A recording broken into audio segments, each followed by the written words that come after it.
So you want to become a hypnotist or hypnotherapist, you want to study hypnosis/hypnotherapy, maybe you want to be certified, maybe you want to be a clinical hypnotherapist. We're going to cover everything in this video that you need to know so you can make an informed decision of which route you want to go. Hi, my name is Dr. Jennifer Schlueter, and I have been a certified hypnotherapist for 8 years now. I've got my certification in 2018, and I have dabbled in all kinds of hypnosis and tools and techniques for it, so that I am also a spiritual hypnosis teacher, and I have my PhD in spiritual healing. So first of all, know that countries and states in the US, for example, are different. There are certain countries where you have to study psychology beforehand. There are certain countries where you have to take, or where you have to go to a certain school to call yourself a hypnotherapist, or where it's more regulated.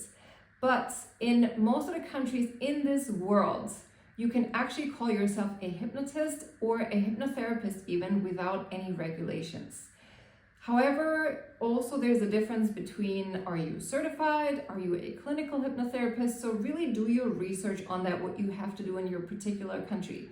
So for example, in Israel, I think you have to study psychology to be a hypnotherapist. In Canada, it is also more regulated.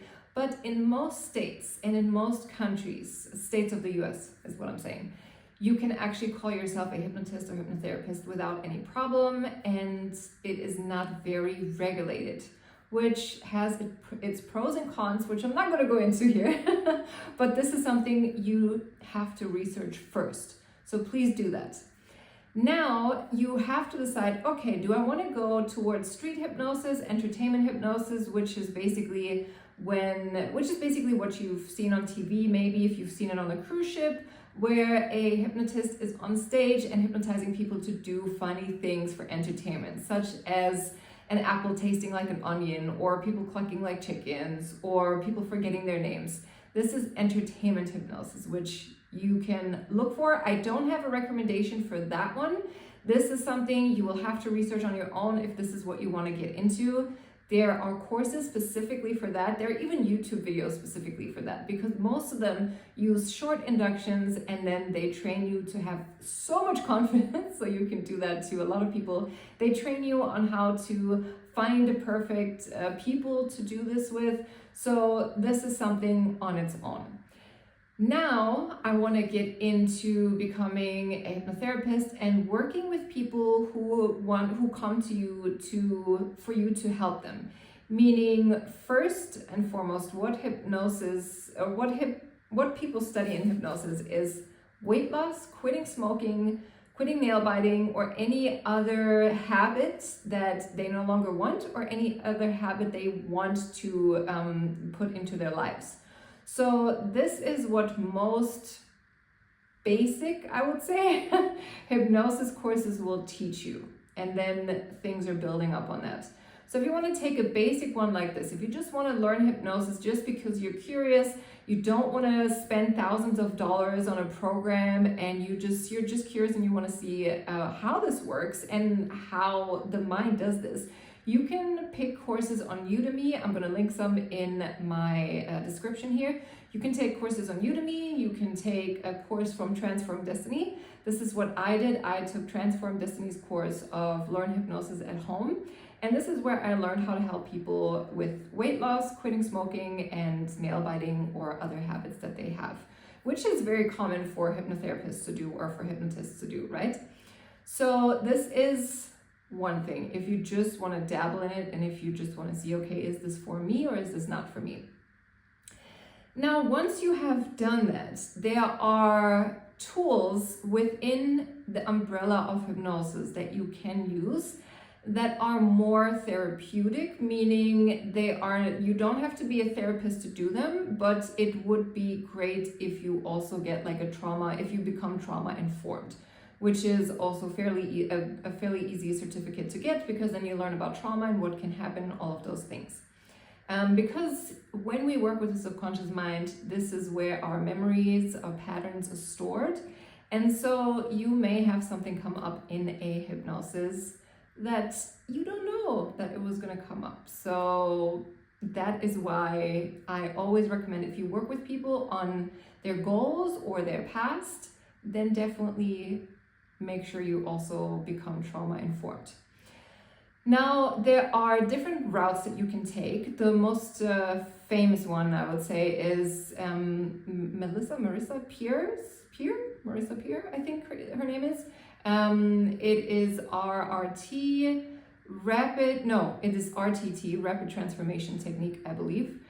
This is, of course, I do not have experience with, so I'm not gonna go deeper into it, but this is hypnosis, and this is a membership model. So if you want to become a member, and if you want to move up several tiers and do different things, you can do that. Same with Dolores Cannon, QHHT, which is quantum healing hypnosis technique, which is also very spiritual, very for some people out there, very woo for some people. For others it isn't. For others it's just a great healing technique. So I've experienced it done on myself, but I also have never been part of this course. So I cannot really say anything about these two. There are various, what is it called? Like, people review them differently, right? Some people love them, some people don't like them, some people think they're way too superficial, other people think they're great. So if you want to do one of those, great, you have to do your own research on those. Then you can do past life regression. There is a past life regression institute. It is run by Mark Beal. This is where I did my past life regression training in. It is absolutely amazing. I love past life regressions. I am so for that, and I really loved exploring all of that stuff. So that is by Mark Beal. It used to be on Udemy, but maybe it's now somewhere else as well. So you can do your own research on that, or I'm going to link it in the description as well. And then you have Live Between Lives, which is a technique by Dr. Michael Newton, who went from not only going into past lives, but in between past lives. So what happens in the space in between lives, literally. And as a hypnotherapist who already has experience, I would say the book is enough. If you read the book by him, and then you can use those techniques. Obviously, you're not allowed to call yourselves a Life Between Lives practitioner, but you can use the techniques that he has.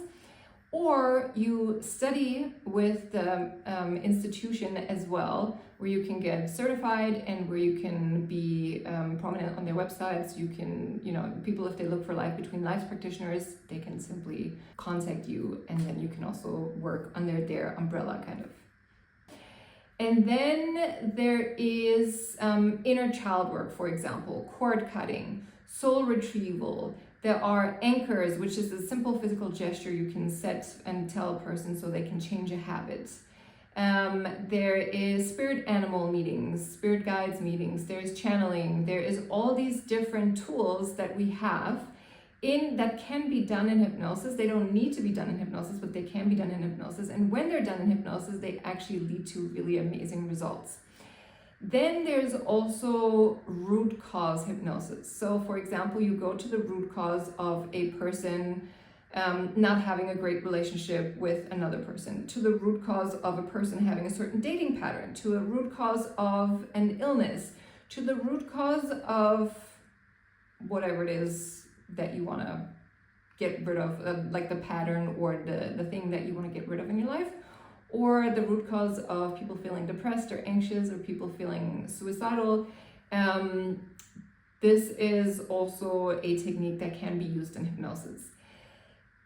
These techniques, some of them you can use without any credentials, any becoming trauma informed, anything like that, right? However, there is a certain distinction. So when you are a clinical hypnotherapist, you get to work with people's clinical issues, meaning when they have anxiety, depression, suicidal thoughts, any bipolar issues, whatever it is, right? You get to work with those, and your training is specifically for those. So this means you have to become a clinical hypnotherapist. There is a program in California with the Hypnosis Institute that you can take, that you will become a clinical hypnotherapist. It's about a year. I also didn't take that one, but it is out there. And then last but not least, I want to share something with you that I put together. I put together the spiritual hypnosis training, which, yes, we use spiritual tools, but we give people real life results. And it is from people from all kinds of religions. It is not just for people who are spiritual, but also Christian, Muslim. We have everyone in there from all over the world. We have people from so many different countries, and we have people from so many different beliefs. So it's a really beautiful training because the tools can be formed in a way that they work with any religion and any belief. And if you don't believe in something, then you just don't use it. That's it. But what I did was I put together everything I've learned in my first hypnosis training, especially the anchors, what hypnosis is, the history of hypnosis. Then I pulled from the past life regression, everything I learned there. Then I pulled from different techniques that I learned with different people and from different people who've done hypnosis recordings on YouTube, with the cord cutting, with the soul retrieval, all of that. I put that together and I created one specific spiritual hypnosis training. And at the end of the training, you become a spiritual hypnosis practitioner who is certified by me, Dr. Jennifer Schlueter.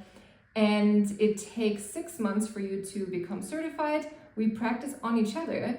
And yes, you get scripts for everything that I've just mentioned: cord cutting, soul retrieval, releasing negative energy or beliefs or timeline technique, anchors. You get scripts for all of that, even past life regression, and much more. But then we have about 2 months where we practice intuitive hypnosis, which is the art of hypnosis.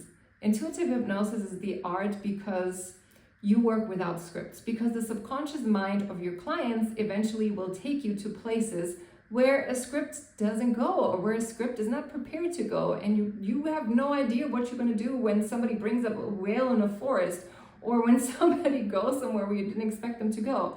So this is special about the training. I teach people intuitive hypnosis, how they can go off the scripts.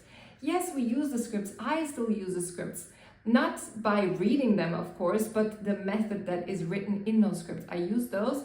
But then at the same time, I know how to use my intuition to give people the greatest results. And what I have done is I have helped people become pregnant. I've helped people release and even alleviate pain and symptoms from their endometriosis, from their back pain, from tension in their bodies. I have helped people, I've supported people while they were on their way to their $1 million year, to their first $1 million year. I've helped people manifest $10,000 freelance jobs. I've helped people manifest their dream home, dream career, dream job, dream everything. And I've helped them from going from lost to feeling happy, creative, expressive, and just a totally different life. And if you want to do that as well, I encourage you to join my spiritual hypnosis practitioner certification. Again, it takes 6 months, and if you want more information, of course, you can always message me. I'm here to answer any questions that you may have. And yeah, that's it. So I hope you have an amazing rest of your day.